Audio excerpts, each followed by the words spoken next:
My name is Ricardo Mackenzie. I'm the chairperson of the Standing Committee on the Premier and Constitutional Matters. Can I just confirm that our technology experts are ready? The meeting is live on YouTube, and everyone that's supposed to be here are here. We're just waiting on Member Dagmo, but we'll start. We have a quorum. Good afternoon, everyone. My name is Ricardo Mackenzie, and welcome to the Standing Committee on the Premier and Constitutional Matters on the public hearing on the Western Cape First Amendment Bill. I'm going to ask my colleagues to introduce themselves, and I'll introduce the rest of the team. Then we'll continue after this. I'll start on my far right, Member Allen.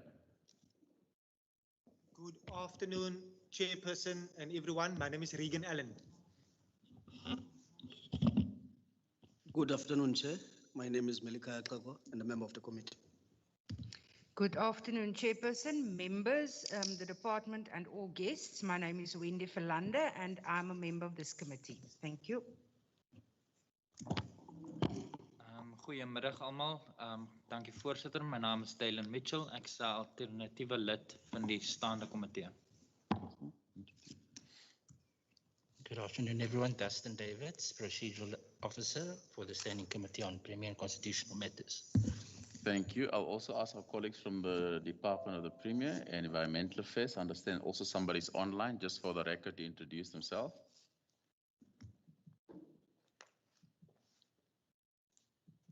Clara Williams, State Law Advisor, Department of the Premier Legal Services, and Advocate Charmaine Marais from the Department of Environmental Affairs and Development Planning. Thank you very much. Thank you for joining us this afternoon.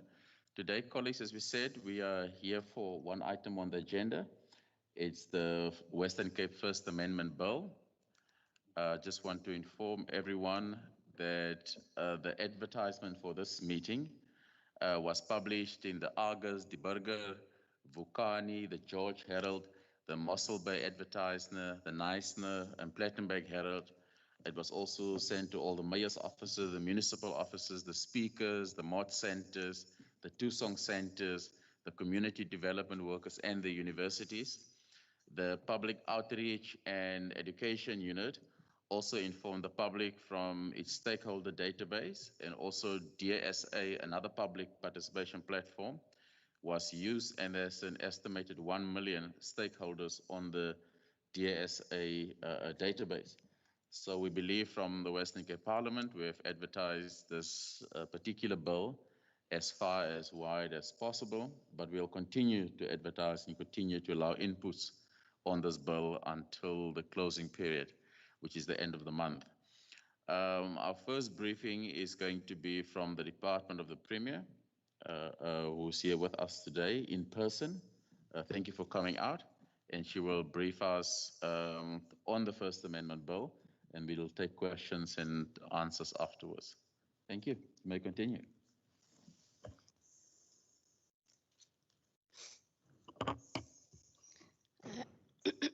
Good afternoon, Chairperson, members of the Standing Committee, and members of the public. My name is Clara Williams. I'm a State Law Advisor from the Department of the Premier Legal Services, and I will present the technical amendments to the Constitution of the Western Cape. My colleague, Advocate Marais, will later on also deal with the amendments to the provisions dealing with the Commissioner for the Environment.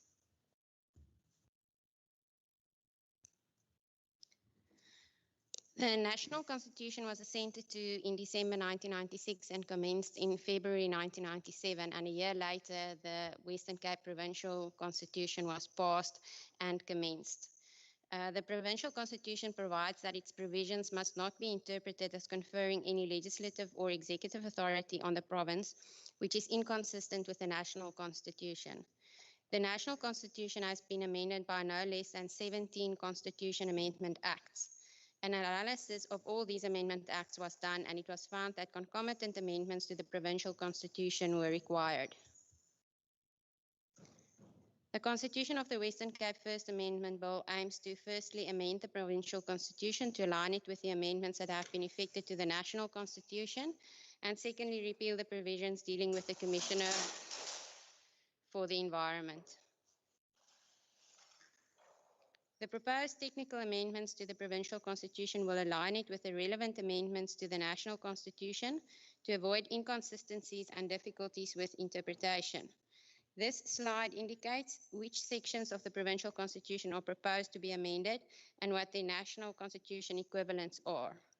The amendments relate to the membership of the Provincial Parliament, the calling of dates for elections, money bills, interventions by provincial government in municipalities, taxes and loans. In addition, expressions used in the National Constitution will be taken over in the Provincial Constitution, and certain phrases in the isiXhosa text will be replaced.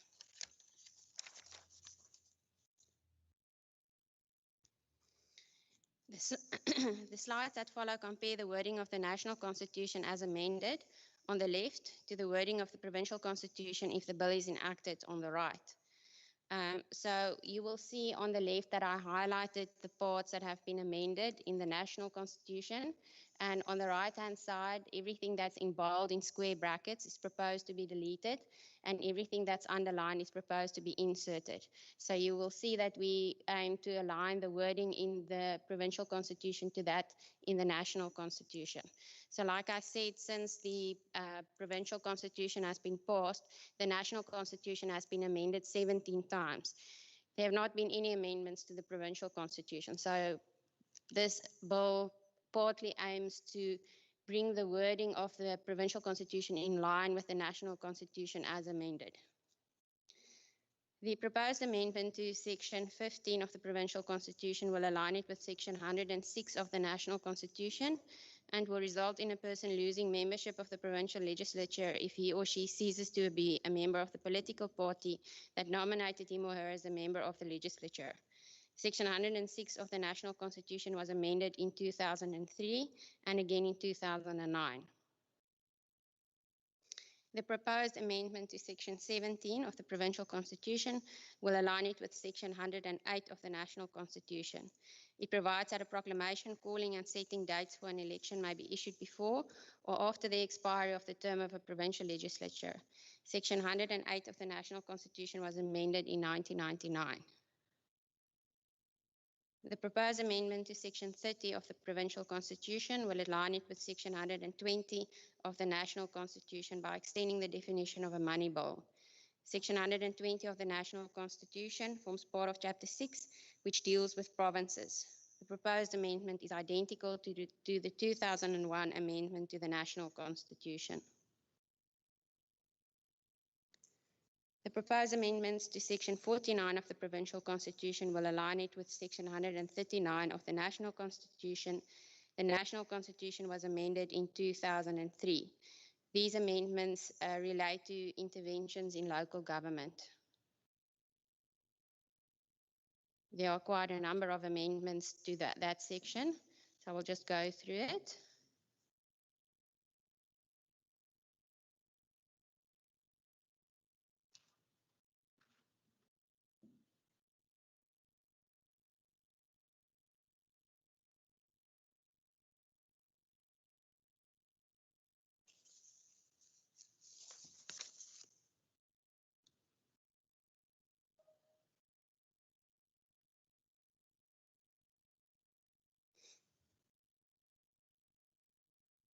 The proposed amendments to section 59 of the provincial constitution will align it with section 228 of the national constitution by simply deleting the references to the term tax basis. The national constitution was amended in 2001 as a phrase had no definite meaning in the context it appears in.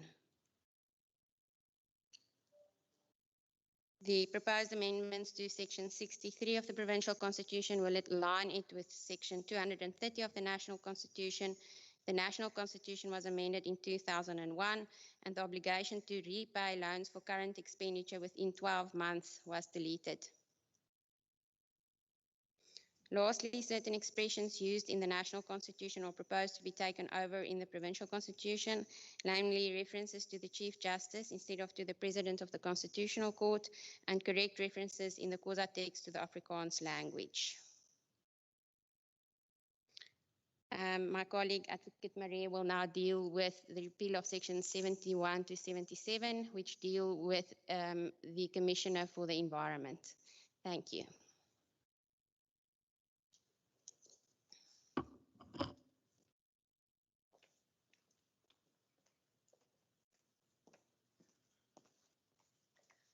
Good afternoon to everyone.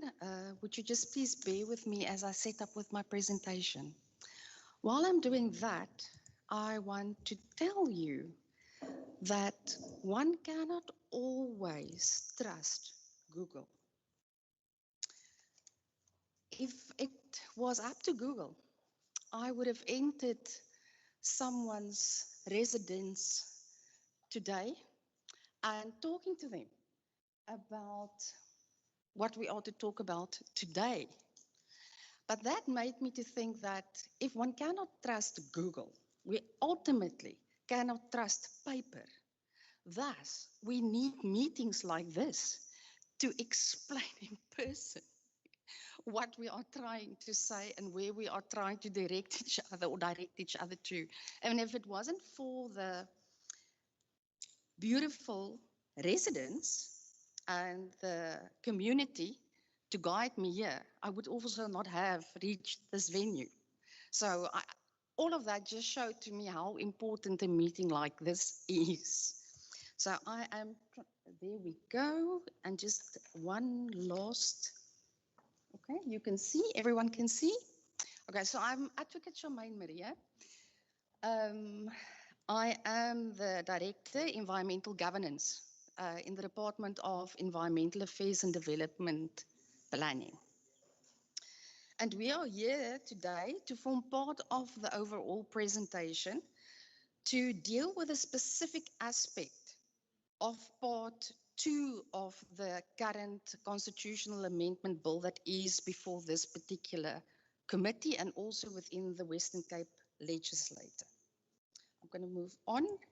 So what you will see is in the pack of information that you received, there is 6 points. Oh, nothing is moving on. Sorry. Still not.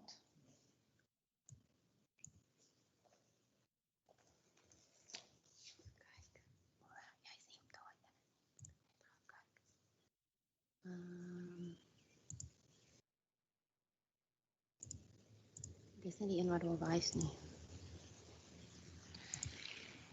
Chairperson, indulgence for a technical issue in which I do not have a degree. No worries.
Chairperson, may I run a test to see whether it is actually moving from one slide to another, please?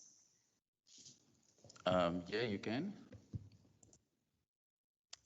Thank you. We are back on track. As I say, can't trust Google, neither can you trust any technical stuff. You need experts. And luckily for us, here they are. So the presentation for the second part of the amendment bill covers the background and the status of the particular matter at hand. Also a little bit of the history and the functions and the duties. Specifically also the response of the department to the function and duties, the costing and the conclusion. And as I say, in your information that you received, there is a presentation. The one that I'm giving you is an abridged presentation version, like you will get an abridged medical certificate from Home Affairs. So I'm moving on to my slide 3, so you can follow that in your handouts, the background and the status. Now, in terms of the background and the status, Section 71 tells us in the Western Cape Constitution or the Provincial Constitution that the province needs to establish a commissioner for the environment. And there is similar sections in the Constitution pertaining to the Cultural Council and the Commission of Children. But then particularly Section 72 to 77 deals with the powers and the functions of this specific Commissioner for the Environment. and it is binding on the provincial legislator and the executive unless and until the relevant sections in the Constitution is repealed or amended.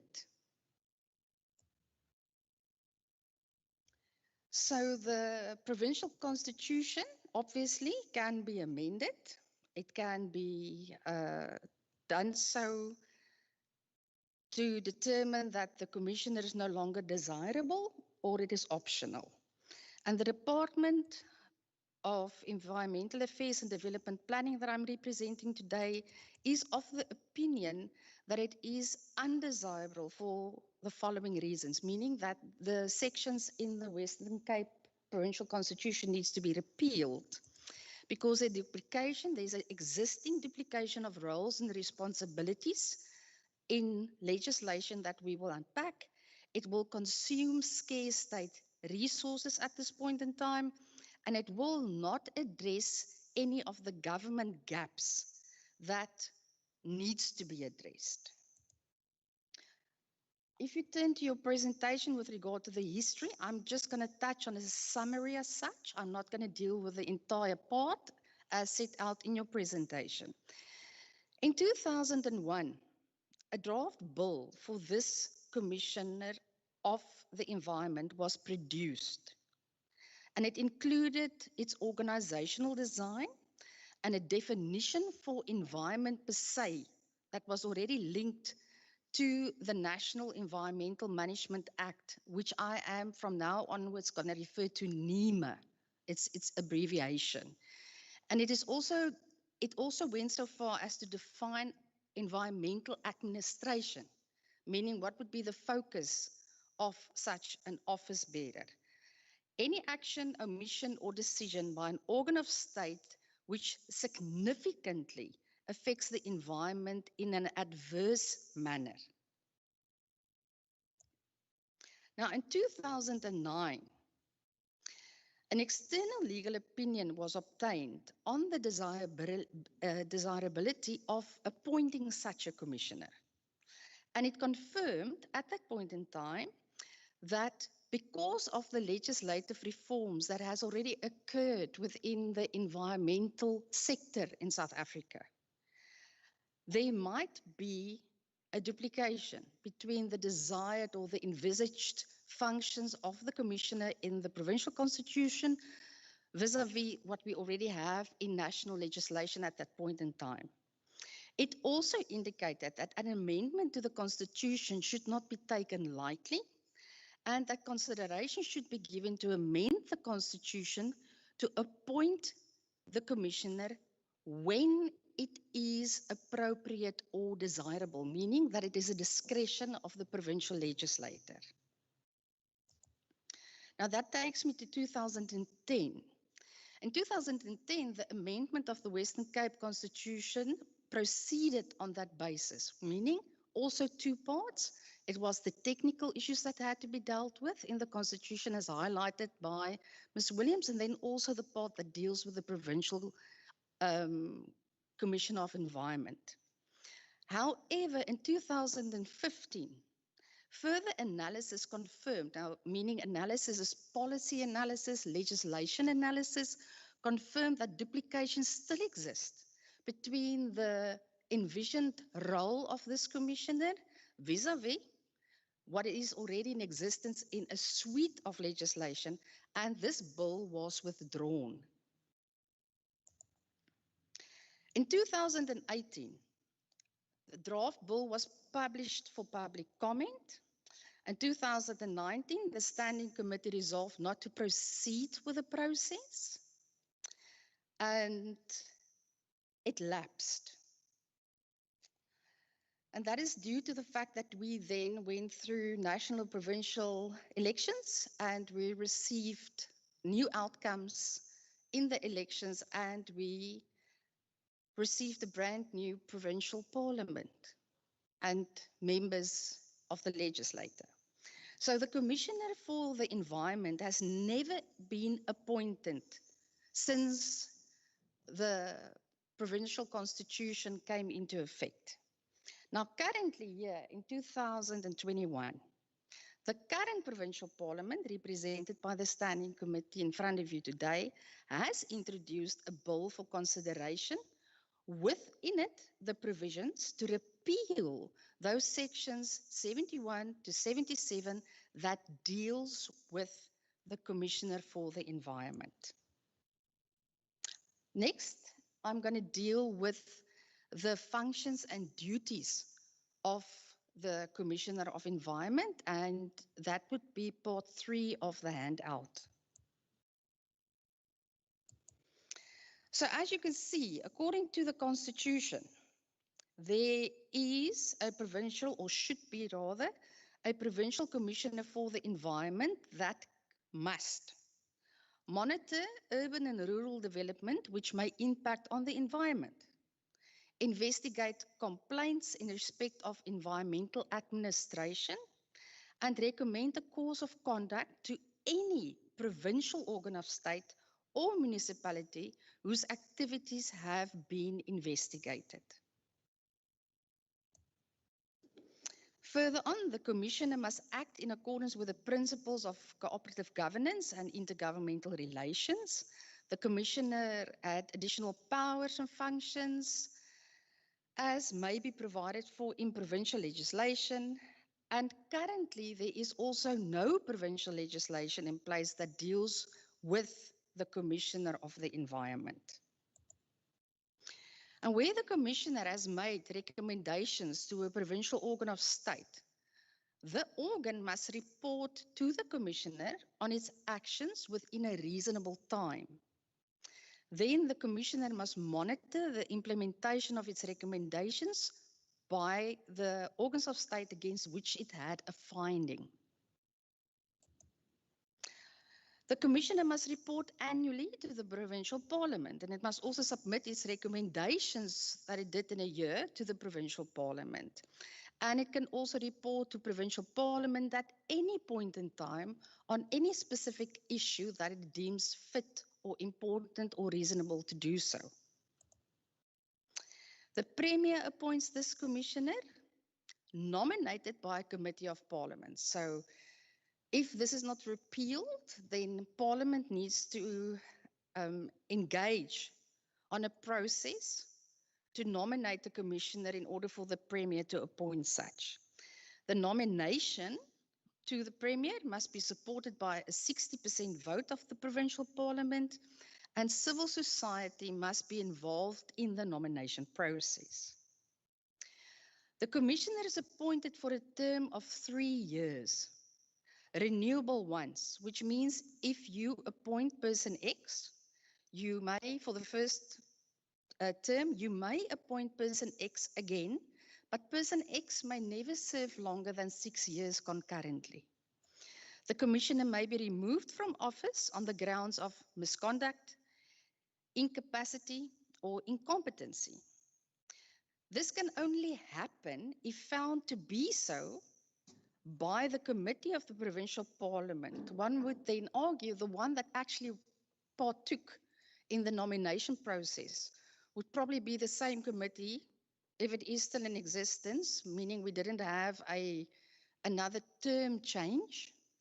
That would then also deal with the misconduct, the incapacity, or the incompetency. A resolution of the Provincial Parliament calling for the Commissioner's removal needs to be done with a supporting vote of at least 2/3 of the members of Provincial Parliament at that point in time. So the next and the last bit is that the Premier may suspend the Commissioner while Parliament is considering whether the Commissioner should be removed. And then the Premier is actually the one to remove the Commissioner if the Provincial Parliament so decides. I'm now going to move on to part 4 of the presentation that deals with the Department's response to the functions and the duties of the Commissioner of Environment. Now, there was, since the Provincial Constitution came into existence, numerous, which you will see on the next 2 slides, numerous policy and law reforms that we never had when the Western Cape Provincial Constitution was drafted, sent to the Constitutional Court for certification, and in the end promulgated and implemented. It was literally in that point in time when it was drafted, there was a gap. I wanted to say lacuna, but that's rude. So there was a gap with regard to this particular sector in your day-to-day living in South Africa. And thus, the constitutional drafters at that point in time thought the best way to deal with the gap was to create such a commissioner. But since then, you will see there was an extensive amount of subordinate legislation that was passed, and in all aspects of the functions and the roles outlined in the Constitution as it stands, national legislation, provincial legislation has evolved in such a way that it almost trumps and covers all the functions that is foreseen within the provincial constitution. And that is what the next two slides in your handouts tries to illustrate. So there is a particular timeline, and it goes into detail to say, before we had the constitution in the Western Cape, we only had the Nature Conservation Ordinance. Thereafter, we started to have NEMA. We had all the other legislation that follows from it. Water, the Water Act, the Waste Act, the Protection of the Environment Acts, the Biodiversity Reserve Acts, etc. We call those SEMAs because that is, the meaning of that is they are linked to NEMA. You've got a parent act in South Africa that governs the environment, and out of it follows other national legislation and other subordinate legislation. Now, the same almost happened also with the planning sector in South Africa. We had LUPO. That was also an ordinance, meaning when we moved into the new South Africa and we had to go into 9 provinces, we took the old legislation that we had and we assigned it into the new provinces in order for us to start building a new South Africa. And then we started giving effect to the National Constitution. Now, in the National Constitution, environment per se is a concurrent function between the national sphere of government and the provincial spheres of government. It means the two needs to work together in order to manage the environmental sector. Planning is a little bit more complicated. So there we have got all 3 spheres or sectors that needs to work together in order to give effect to all the rules and all the legislation that is in play pertaining to the planning side. Now, what we also have is not only do we have this overwhelming landscape and suite of legislation and sub-legislation that is in place, but we also have in the pipeline more legislation to come. For instance, the National Environmental Management Laws Amendment Bill. In the Western Cape itself, the draft Western Cape Biodiversity Bill that was published recently in the Provincial Gazette, the Protection and the Development of the Agricultural Resource Bill, and the draft Integrated Planning Framework Bill. So all of this adds on to the suite of legislation that is in place that governs the environment and planning aspects of our day-to-day living. Then what we've also done is we've also summarized in your handouts strategic policies that are governing the same environment. So your first layer is your legislation, then your sub-legislation, subordinate legislation, and then your policies. So I don't want to go into them. They are listed accordingly. So now here is the department's answer to the functions. So in terms of there being a provincial commissioner for the environment, the functions as they are listed in the provincial constitution is currently already catered for, especially in NEMA, those other specific environmental management acts that I mentioned, the SEMAs.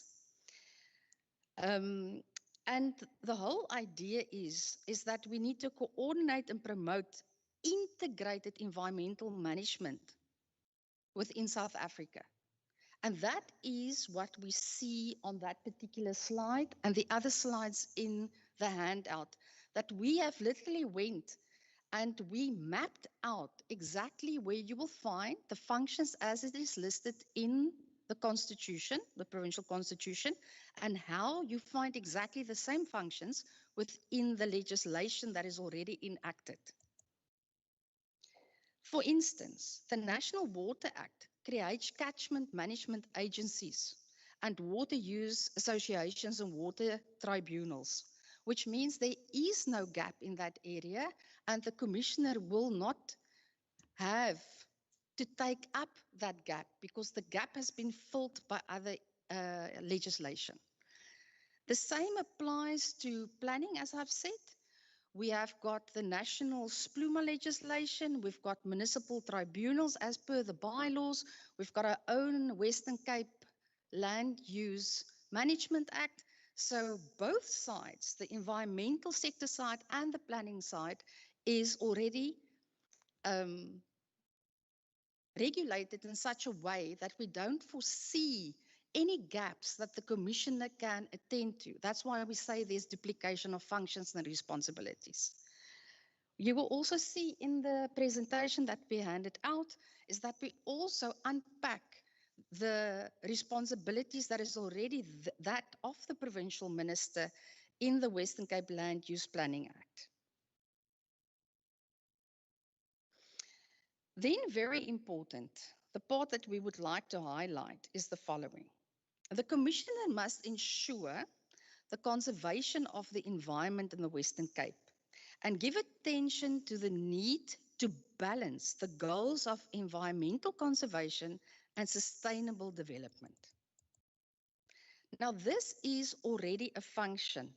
This balancing that needs to happen is already a function that is currently catered for, especially in NEMA.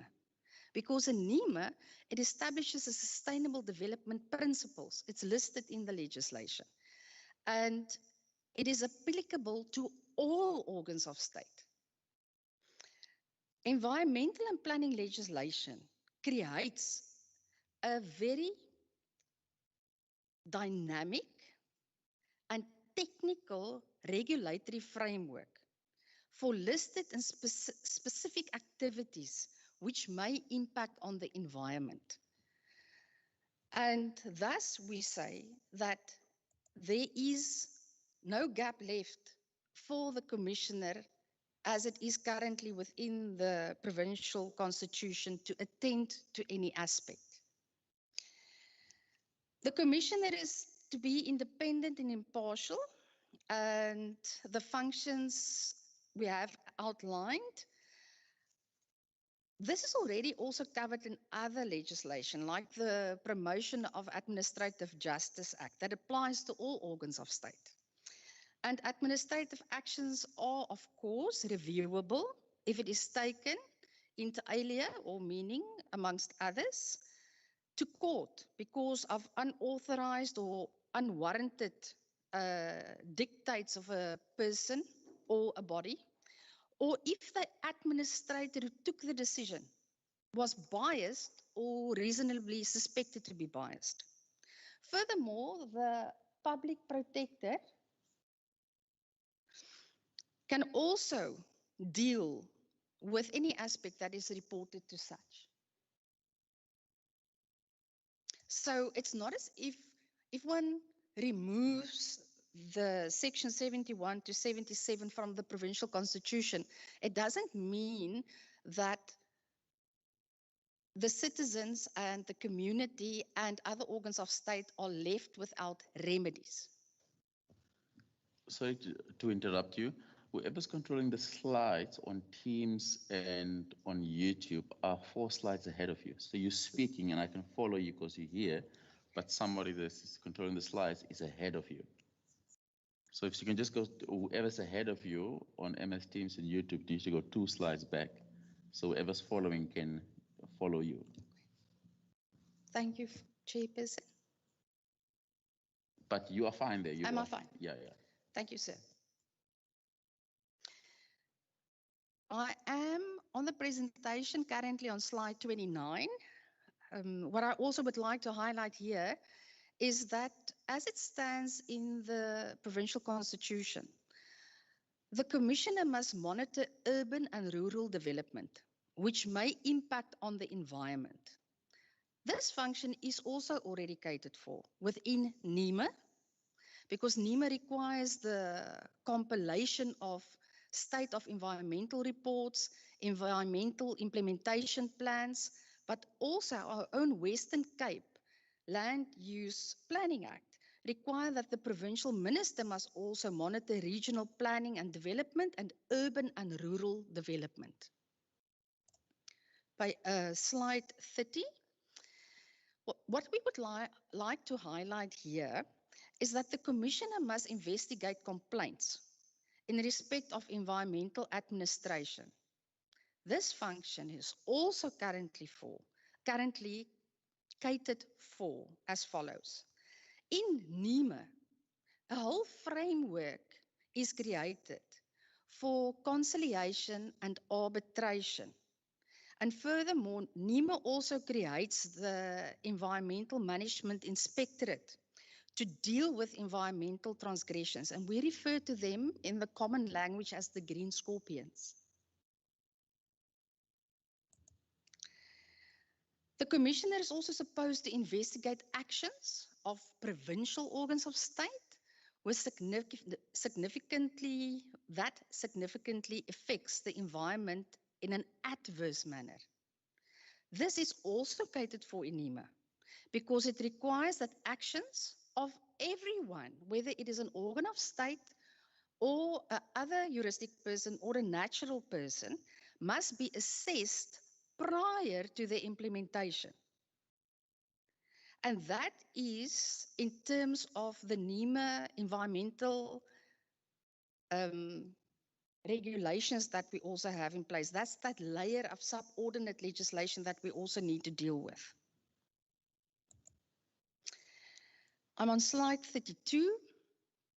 Where there's significant pollution or degradation to the environment, Section 28 of NEMA allows for the issuing of directives, and it establishes the duty of care principle. And this particularly are also exercised by the green scorpions. We call this the section of NEMA that we use for emergencies. Now, NEMA also allows for private prosecutions by interested parties or groups of people who may apply to court for such. Now, the Western Cape Monitoring and Support of Municipalities Act is a very important piece of legislation because that empowers the Provincial Minister of Local Government to investigate any maladministration, fraud or corruption or any other serious malpractice that is happening within a municipality. So where the municipality cannot or do not fulfill any statutory obligation, even that in national environmental or provincial environmental law, or in whether it pertains to the environment or the planning, the provincial minister can use this act to also deal with that particular problem. And then just again on slide 34, we just highlight again the fact that the remedy that is always available, the recourse that is always available is the public protector. Because the public protector must investigate any alleged maladministration in connection with the affairs of any sphere of government. So the commissioner will just have an additional finding, investigation and finding option, and it doesn't have the same effect as a public protector's report. The Commissioner must act in accordance with the principles of cooperative governance and intergovernmental relations, and this we already have in place in NEMA, where the environmental management happens in a coordinated function and an integrated methods are in place, and that is not a gap that the Commissioner needs to fill. We also are well versed with the Intergovernmental Relations Framework Act that also establishes intergovernmental coordination structures across all spheres of government. And in the environmental sector, there is MINMAC, there is MINTEC, and there is also the MINTEC working groups that also meet on a regular basis. I'm on slide 37. I think important to highlight again is that the provincial parliament already has an oversight role over all provincial organs of state, especially as per the Public Finance Management Act. And the oversight over the different portfolios that is assigned to its members and its committees already exist, which includes the environment and planning. So the last slide with regard to the analysis, and I think ultimately in the presentation there's 19 of these slides that deals with the response of the department regarding the functions and the duties of the Commissioner of the Environment. I would like to conclude on this aspect by saying it is important to note that the Commissioner has no jurisdiction to investigate any matters which do not constitute a provincial competence, meaning it cannot investigate any aspects relating to water, forestries, fishing, or abalone. It is also very important to note that the competency of this Commissioner over municipal matters is unclear, as there is no reporting obligation placed on the municipalities as it currently is in the provincial constitution. And even though the Commissioner could investigate activities of a municipality and even make a finding, the municipality does not have to take note of it or adhere to such.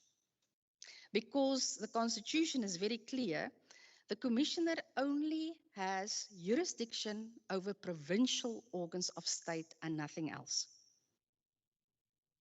Then I would like to talk to you about the costing. That is the second last part of the presentation.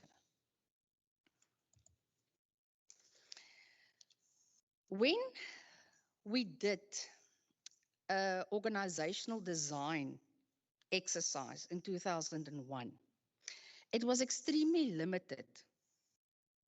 And we currently also don't stand by it because in the interim, we have established the police ombudsman in the province as well as the children's commissioner. And their organizational designs are very different now than what we thought we would require in 2001. And that is why we say what the information that we considered in 2001 is not sufficient. If we need to go to the next slide, you will see if we need to set up this Commissioner of Environment in a similar fashion to that of the Children's Commissioner and that of the Police Ombudsman, which is now the given norm and the practice in the province. The cost of establishing this Commissioner for the Environment amounts in the first year to 12 million rand, year 2, 9.9 million, and 10 million in year 3. And the start-up cost of around about 3 million is included in the first year of the establishment. That's why we start off with 12 million, then 9.9 million, and then 10 million, and it is on average. So here we are, the conclusion After all of this, I hope Google didn't take you to the wrong place. I hope that you are still with me and that what we have presented makes a little bit more sense and are clearer than what the paper says and where the paper directs us. So in conclusion, national and provincial legislation, as is highlighted in the presentation, already provide adequately for the protection of the environment.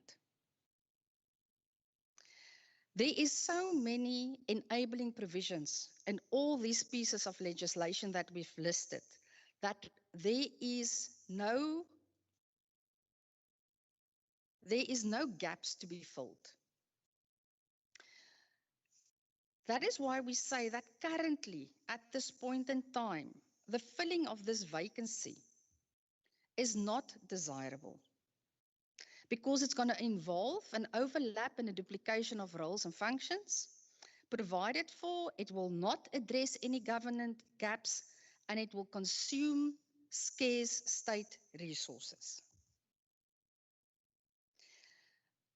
When it comes to the Ombudsman-like functions of the Commissioner, we would like to highlight that the Commissioner has very limited powers, and some of the issues raised during previous consultations are not matters that the Commissioner can deal with. And that is why I would like to say to you, thank you very, very much. Baie dankie. Inkosi kakhulu.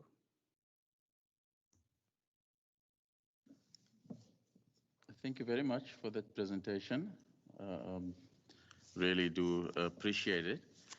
I'm going to open up for questions on this presentation. Are there any members of the committee who would like to ask some questions? Or any members of the public that want to ask some questions, either physically here with us or online that wants to pose some questions? Yes, you may, sir. Please introduce yourself, and then you're welcome just to ask a question. Mr. Brabantse, just hang on a second. Can we just get a mic to you, please? Thank you. My name is Myron Rabinowitz, and I stay in George. If you think that what do they call the Google mixed me up, legislation has mixed me up, because I remember 20 years ago when the political party, the DA, was all into getting its own legislation, and it wasn't, well, just about not part of South Africa, but that's politics. Let's leave that. In George today, we've got a piece of land next to the King George Hotel that was earmarked for gap housing. Today, on my way here, coincidentally, I stopped and I saw that it's flats. Now, I'd like to know from the environmental body, has that piece of land, which is provincial land, which belonged to the school? We had meetings there, I attended the meetings. I'd just like to know, has that been changed or what? Now, regarding the commissioner, I really feel, can we increase the functions of the commissioner if the commissioner comes into place, so that there are more, so that the scope is wider? Okay, that's basically what I'd like to know from you.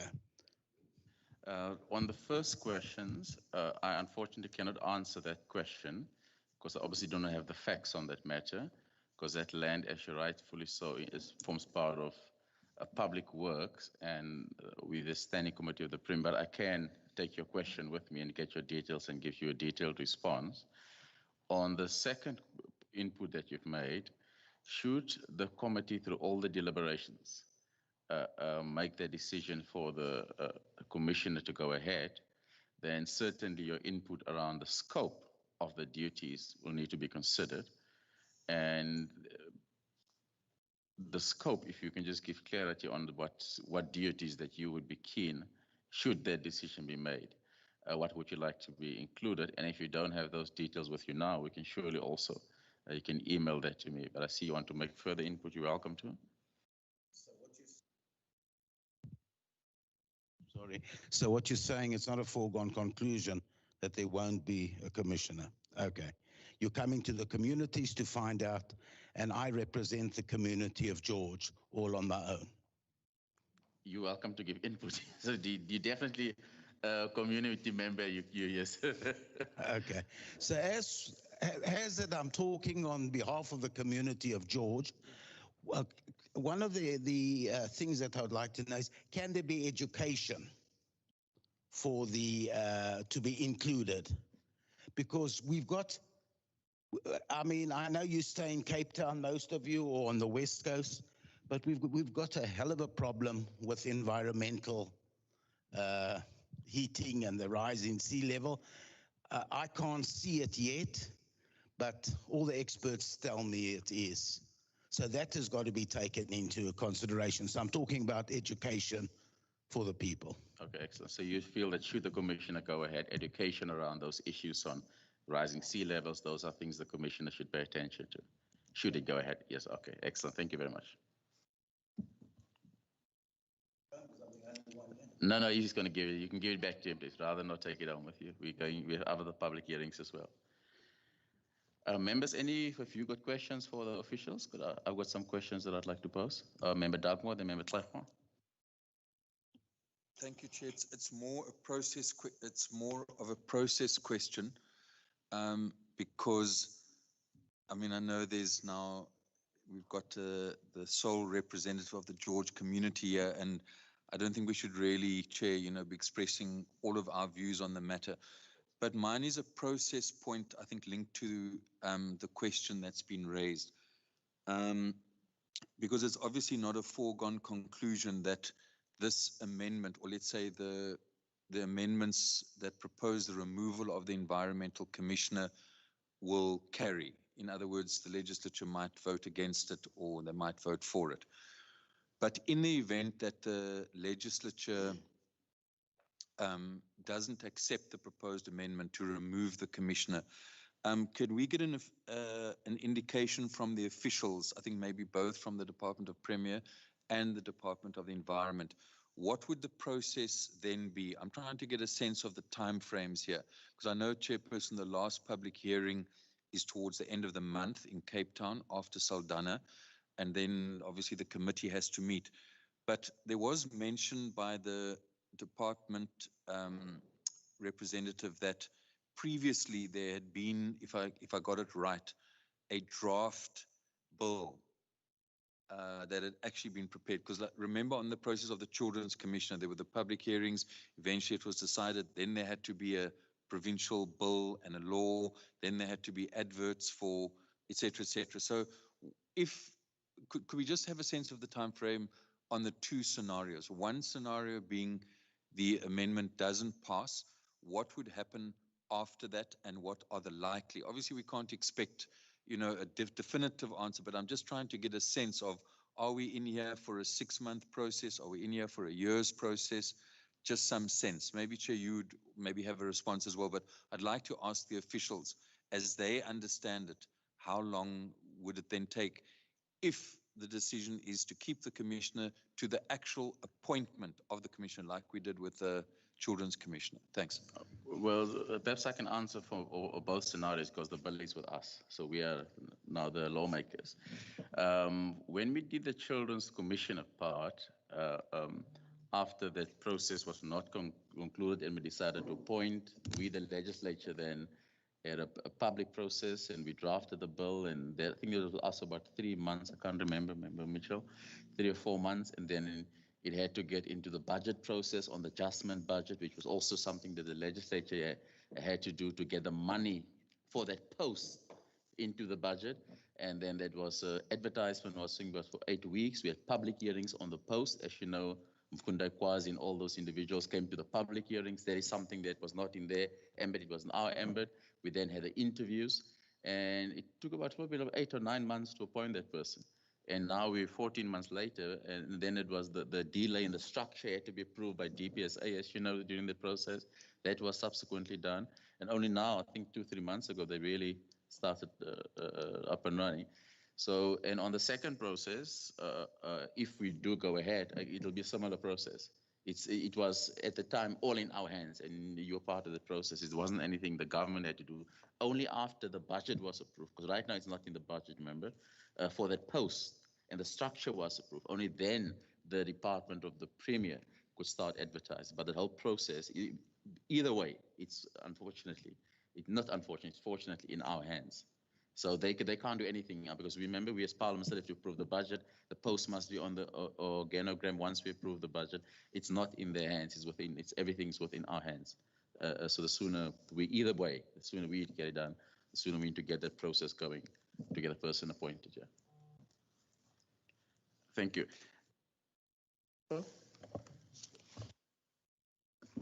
Thanks, Chair. No, mine is, please pardon me for my layman kind of inquired, but is on the fact that we've got our own provincial constitution. And then we talk about issues of powers, that there are certain powers that are in contradiction with the powers of the provincial minister. That's fine.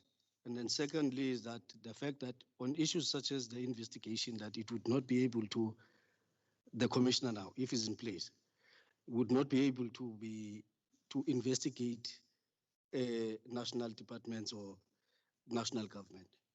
And then furthermore is that the issue, the proposal itself is not coming in a way of us weighing options of how to address this. Mine is because if you check the environmental impacts that have affected the Western Cape, such as fires, on a seasonal basis, when it comes to winter, now we're going to be faced with floods that is not only impacting and affecting, let's say, informal settlement. At one stage, one town closer to my hometown called Sedgefield was on flooding. So now we talk about the ocean challenges. Western Cape has just recently came from drought, which is also an environmental impact. Not just the city of Cape Town, but the likes of Central Karoo that had to be brought water and all that. So this is an office that we think that we do not need, according to this proposal. And yet, as Western Cape, we've got serious environmental impacts. If you would go to all the locations, and in particular the informal settlements, even the formal ones, you would see issues of hygiene that are of challenges with waste and blockage of drains and everything else. So what is the possibility of us looking at the issue of powers and the duplication of roles, rather than say we do not need this thing because it has got powers that are somewhere else, but whilst we're sitting with serious challenges that are affecting our communities. So that's a kind of question, that what is so difficult for us from the department side, if we can be advised that the challenges that are there, they are permanent to effect that we cannot be able to deal with them. Because in my own understanding, if we're going to talk about the issue of powers, we've got our own provincial constitution. Lucky enough, we can be able to amend the constitution as far as to the issue of powers is concerned. And then in terms of the roles and responsibilities, we can also do that. So why can't we look at such kinds of options? But we have one option here that is meant, in my view, to bulldoze the process towards just getting rid of. And the other thing is that this process, if I read the documents correct, it started in 1998. Yeah, 1998. It was never trial run, not once. It was never tried, and then it has been seen to be failing. And yet we conclude, without having tried it, that we do not need the environmental commissioner. Thanks very much, Chair. Yeah, thank you. Can I just add one or two questions to that as well? Because um, two people contacted me a few days ago, um, and they wanted to, their input, if I can put it that way, was that if the commissioner was appointed, the Cape Fire would not have happened. I obviously explained to them that, you know, etc. But I think there is, and Member Clerk was also raising sort of similar or related issues. So if you can just clarify that as well. And then this other point I wanted to ask, that again, one of the individuals asked me, and I just wanted to hear from you. What was, or have you canvassed the view of national government on this particular matter? If you have not, it's fine. We will we'll speak about it as a committee how we should take that forward to write to them if need be. And yeah, let me leave that for now. Thank you. You can respond. Chairperson, thank you very much. And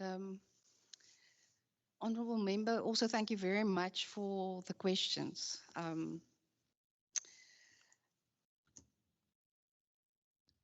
There's no legal answer. So I am going to give a governance answer. And then I'm also going to advise you as the chairperson of the committee for the committee to also engage with Minister Bredell. So the first thing that we do in order for us to bring all these functions together, because it's concurrent functions and it's functions that we share, and I'm going to use some examples. There's functions that we share with national government, and there is many instances where we need to work with local government, with municipalities, umasipala, in order to get to the people on the ground. So we need to, honestly, on a daily basis, work in a sphere of intergovernmental relations and cooperative governance. So now I want to give you, the first example I want to give you is when the Western Cape was faced with a drought. Though that fell under disaster management, which is also a concurrent function, and all three spheres of government is involved. What our department did under the leadership of Minister Bredell was to go and say, is there anything in this NEMA bill with all the SEMAs and all the legislation that we can use to be proactive to help? So we came up with a solution to make a process shorter, to deal with the specific issues of desalination plants, especially boreholes that need to be done, etc., to address the drought. And there's directives that we created and that we made available. So the moment our department becomes aware of this, any problem out there, and we can use our mandate, we do that. That is also why it is so important that Minister Bredell carries the portfolio of the Minister of Local Government, Environmental Affairs and Development Planning, because he brings three houses together in one palace.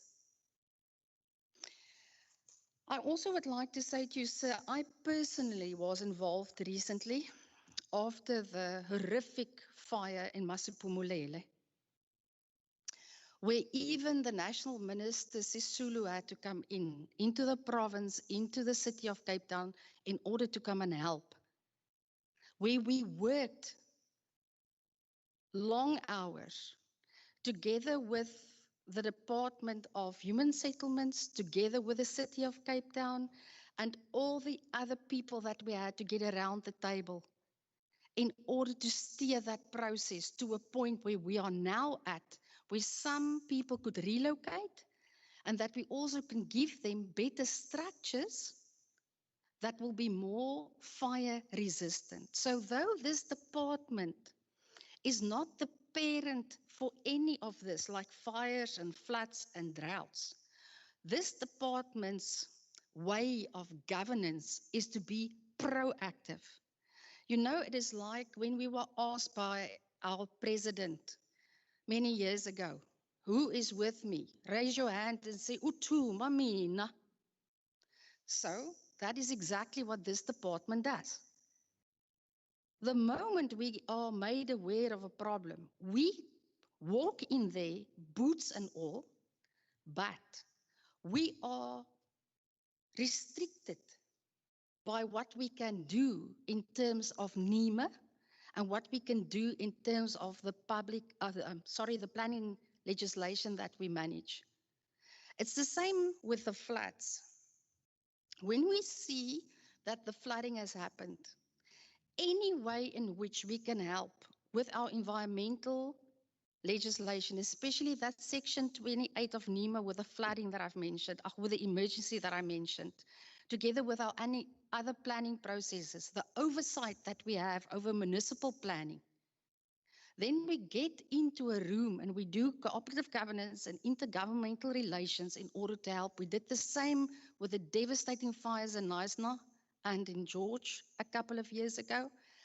The one part that you are also welcome to discuss with Minister Bredell is our current response pertaining to the settlements that were set up currently in the Drift Sands Nature Reserve, which is in the media.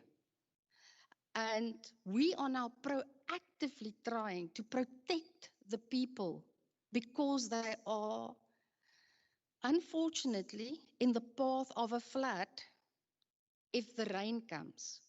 So we've already started that process as well.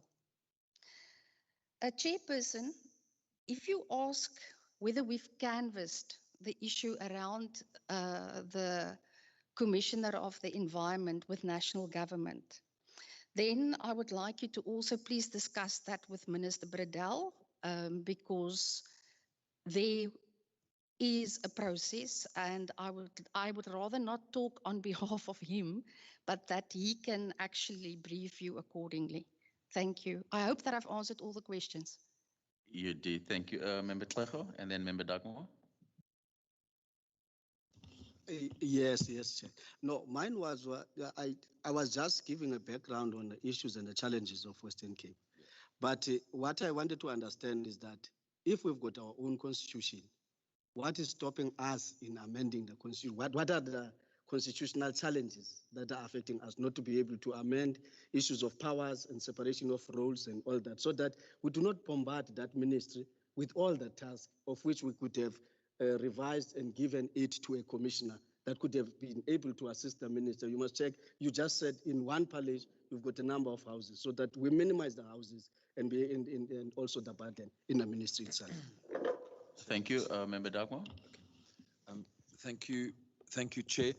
Chair, as I said, I broadly think, we should avoid, making of, clear motivations and so on. But just this is actually a question of clarity as well. But it relates to the fact that I think as many people see this as literally in our constitution, it's a chapter 9. It's funny, but this constitution has got chapter 9 and the national constitution has also got chapter 9. So whether you call it ombud or an independent oversight or whatever, I think that is what some people see as the strength of this commission. Now, I want to just give an example in regard to the presentation that we had from Environmental Affairs. And I want to use the example of the ICMA, the Integrated Coastal Management Act. I'm sure you can remind us, or it's in the documents, the year of adoption, but it's literally, I think, almost getting on to 10 years ago. And one of the requirements is to ensure access to the coast. Now, if you take the coastline of this district, from the Breda River all the way to Bito, there are a number of communities, fishing communities, even farmers who battled to get access to the coast because maybe some wealthy people, and I've got nothing against Gautengers, but some wealthy people from, this is particularly in the Hessequa area, have bought up property right along the beach. And now these farmers who historically used to have access. So the ICMA provides a process whereby there needs to be consultation so that all these access points are then declared and developed, so that one can get access to the beach. Now, despite the fact that that national law has been there for such a long time, and I'm sure you'd be able to tell me where that is now, because I understand that now the district local authorities, with the support of your department, are supposed to develop guidelines, and then there has to be public participation, and then there has to obviously be the buy-in in regard to the budgets to actually set up the facility there, whether it's just a small road or a ablution facility or whatever the case may be. Now, the reality is that all these years later, that still hasn't happened. And I'm not only on the coast for this district, but the Overberg coast, as far as I understand it, and also Cape Town and the West Coast. So I'm inclined to the view that if there was an ombud, issues like that, could be brought to the attention, could be raised. I also like the proposal that has been made here about if one is considering additional functions, if the environmental commissioner in the province had a role of broad community education about climate change, resilience. For me, because it's independent, often, and I mean, the word capture is used in different terms, and I'm not here suggesting capture of any particular department, but I think we do know, and there was recently an SIU report published in the newspapers today about whistleblowers, from the Western Cape being this, that allegations, and I'm saying allegations of corruption are highest in KZN, Gauteng, and our province. Now, if the complaints are going, only to departments or MECs and whatever, and national departments, and you don't have an ombud on an issue like the Integrated Coastal Management Act, my sense is that there would be pressure to actually ensure access. So the question that I'd like to ask is, where exactly are we with the implementation of that component of the ICMA, which is the responsibility, as I see it, of the province and the districts? I'm not sure if you can explain what the role of a local municipality is in regard to those access points. If maybe you could explain, I don't expect you to respond to what I'm saying, my value judgment about that, what a commissioner could do. Just if you could explain to us where we are, maybe to use this as an example of how the different spheres of government work together or should work together. Thanks. Thank you. Like Member Dagmar said, you don't have to respond to the value judgment matters that he raised, but I think that he did ask questions around that. And just on the additional duties of the Commissioner, Member Dagmar, you did indicate that I think he's got left now, but he made input. Should they go ahead, we can obviously give more input as to how that should be expanded, and I think what would want to appreciate that. But you can respond on some of the matters you raised around the Overberg and the coordination. So thanks. Thank you very much, Chairperson. I'm now in a position where I actually think Google should have directed me differently. No, just tongue in cheek. You are amongst friends. No one here is the enemy. Tongue in cheek, absolutely As tongue in cheek. long as you respond to the matters pertaining to the law, you'll be fine. The rest, you'll respond on another platform. I'm normally the one that says to the people in front of me, you are protected. So I love the fact that I'm currently protected. Thank you. I think what is very interesting for those members of the committee that were also present yesterday at the Mossel Bay public hearing is this engagement with the community is telling us needs, what they have pertaining to the environment. And if you put together, I mean, this is only the second one, and you put together what we've heard yesterday, and you put together what we hear today and whatever we're going to hear in the other public hearings, if it means one needs to think around how do you bring the needs that you hear together with what you have. Either you can address it as is, or the option, as I'm not putting words in anyone's mouth, or you look at the commissioner. What can the commissioner do? The one thing that you must understand is in the Constitution, it says, in order for this commissioner to be in existence, there needs to be a provincial piece of legislation that deals with a commissioner. And as you have rightly indicated, there was a bill like that has outlined in more detail what the commissioner needs to do. Just remember, it cannot go beyond the Constitution. The Constitution is the framework, and then you need to start coloring in with regard to the provincial piece of legislation. So I'm leaving it there. Then I would like to talk to you about the department's implementation of the Integrated Coastal Management Act. And honorable member and chairperson, at any point in time, if the department needs to come and make a presentation to whichever standing committee on this particular issue, we would absolutely be delighted to do so. I am involved in the processes, but I'm not running the processes. It falls within another directorate. But I will say the following. We are very eager in implementing this piece of legislation. We have got a pilot project that is running in the Overberg District Municipality. We work on this like committedly. We also work with national government. Currently, as we stand here, not even national government has got a success story pertaining to how they have secured access. They have tried so within our province, but they have not succeeded and they haven't followed the process through. So there's a term that I use, progressive realization, meaning as we are implementing legislation, we build because we've never had to do this before.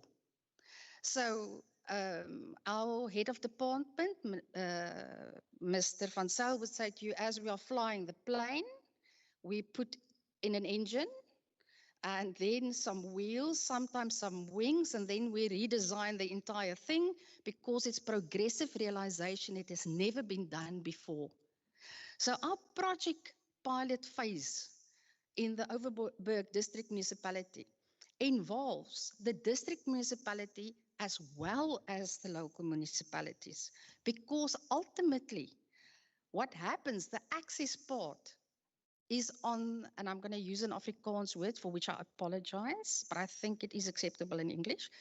The implementation of this piece of legislation ultimately lands on the stoop of the local municipality. So The floor, Member Clifford. He knows what stoop means. Yes. Okay, thank you. Because I also, for the moment, my Zulu dictionary has actually closed down now. So otherwise, I was there already. So there's a huge program in the department on this. It's a very high priority. And we are, 2 weeks ago, we had another meeting also where Minister Bredell and the necessary mayors were present. So this is very important to us. And we, as I say, the Overberg District Municipalities are pilot phase.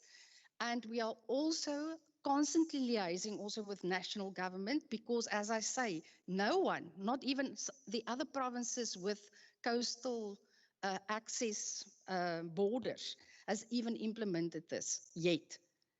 And we are literally building this plane as we are flying. I can say boat. We are building this boat. But it's technical, but we have made very good progress. So that would be my answer. Thank you. Thank you. On that, can I just make a comment on that matter, Member Dagmar? I was actually quite shocked. A few weeks ago, I was down on the West Coast and I went to the West Coast National Park. And as you go through the back, I'm not sure how many people have been there, and I couldn't access that part. I was curious, but why can't I? And the security guard said, no, it's the Defense Force. I'm not sure if everybody knew. The Defense Force is part of that part. I can explain. I couldn't access. I'm like, to say, but how they?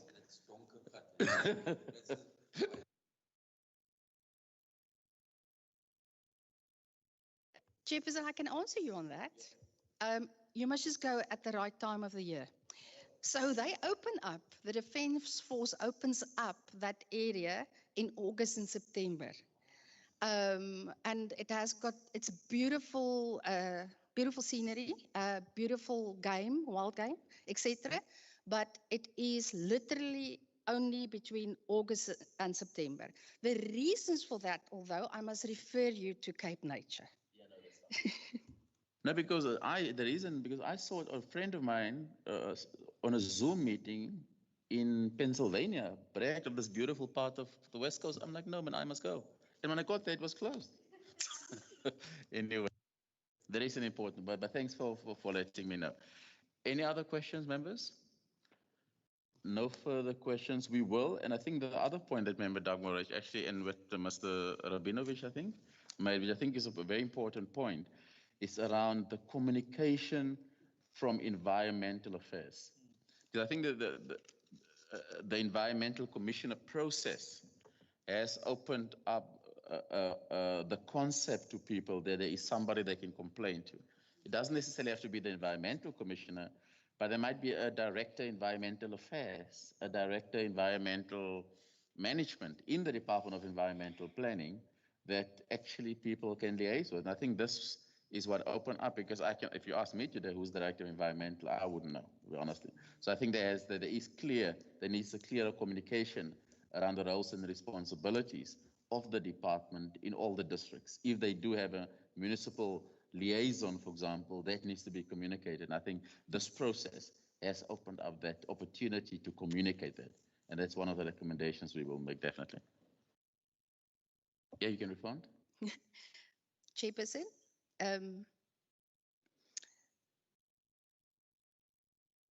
there is a process in the department. As I say, we've got 3 kayas in one palace. So there is a process also where the department, together with local government, interacts with municipalities on a regular basis. That same process of Mintex and Minmex that we have nationally, we also run that in the province between all the departments and the municipalities. I would like to suggest, and this is now an open forum and it's in the public and it is recorded, etc., etc. So we do have a chief director, environmental governance, policy coordination and planning, and law enforcement. And his name is Ayub Mohammed, and he did the presentation yesterday. And he also handed out his business cards yesterday as well. Unfortunately, just because Eid is coming up, he cannot be here today with us. So Eid Mubarak also to all our Muslim colleagues and friends. But we also have a dedicated email line and contact details where any problem with regard to the environment can be communicated to. And that take you straight into the Green Scorpion arena, which he also heads. What we also do, and I'm talking governance, as soon as any of our colleagues that are out in the field gets word of a problem, that colleague brings it home and channels it to where it needs to go in order for it to be dealt with. That is the ethos also of our department. Thank you, and I don't think anyone here disputes that. What we're saying is make it known. But I think this process of the environmental commissioner has given us an opportunity to let people know, because there has been the communication around this has been, like Mr. Rabinovich is saying, as expand the role, where do they go? Remember, Doc was saying, this is what's happening. People who called me the other day say, would you have stopped the Cape Fire? We should know this, and you wouldn't have stopped the Cape Fire. But I think it allows one the opportunity to start telling the communities out there. Actually, part of the reason why we don't And I don't want to get into the reasons why I don't we need environmental commissioner because you've explained it. But there are contexts like Mr. Mohammed and several other green scorpions, you know, let people know. That doesn't mean it's not there. I mean, if I can find the cure for AIDS, but I don't tell people about it, it's not going to help anyone. So I think just let people know. And I think that is what this process has taught us now, that there are people who don't know. So I think that is something, but you don't have to recall, we've made a recommendation on it already. Any other question, members? No, Chair. Nothing else, Member Ellen? Nothing from your side? Okay, Chair. thank you. As this public hearing is, oh, sorry. I really need to help in this instance when Mr. Dagmo used the Afrikaans word. Now, in Xhosa, that is very difficult for somebody to translate that into Xhosa. Now, I am going to translate it now so Member Keko can understand maybe in another way. Okay. You can go ahead. Ithi le nto xa itolikeka, ingcina sifuba yasemnyameni. Siyavana? Thank you, Chair. You do the recommendation now. Thank you. Members, there's no other input physically or online. We will do the recommendations now as well, which we will also send through email to the department so that they don't have to worry we get lost in Google Maps or something. Any recommendations or from any of the members before I start? Member Dagmo? Switch on your mic, yeah. Decided to note the inputs. I think there was also a WhatsApp number given, you know, for people to submit submissions and a date of the end of the month. But I think we had agreed then not to discuss or pass resolutions on the inputs. You know, No, we're not going to discuss resolutions. Sorry? No, we're not discussing the resolutions or the input. Just to note the inputs and to thank the one member of the public and the officials, yeah. Yeah, no, of course, of course. Can you just read the recommendations I've asked you to written down? Thank you, Chairperson, members. Through you, Chairperson. So the first one is just to invite the National Minister, the National Director General on Environmental Affairs, Forestry and Water, and as well as Minister Bradell to brief the committee in regards to the amendments on this matter. And all associated matters concerning the with Chair. And then the second one is also to write a letter to the Standing Committee Chairperson just to report back to the committee or to engage with the committee on how the Department of Environmental Affairs is rolling out communication on this matter within the province of the Western Cape. No, we will discuss it later, but it's not on this matter, just on the communication around their communication strategy. Okay. But let me thank the officials for coming. We'll see you many times over the next few weeks. That is the nature of public hearings on the same bill at every public hearing. So thank you very much for coming. We do appreciate it. Thank you to my colleagues. Seeing that it's almost 5 o'clock, we're going to adjourn the meeting. Thank you. Thank you.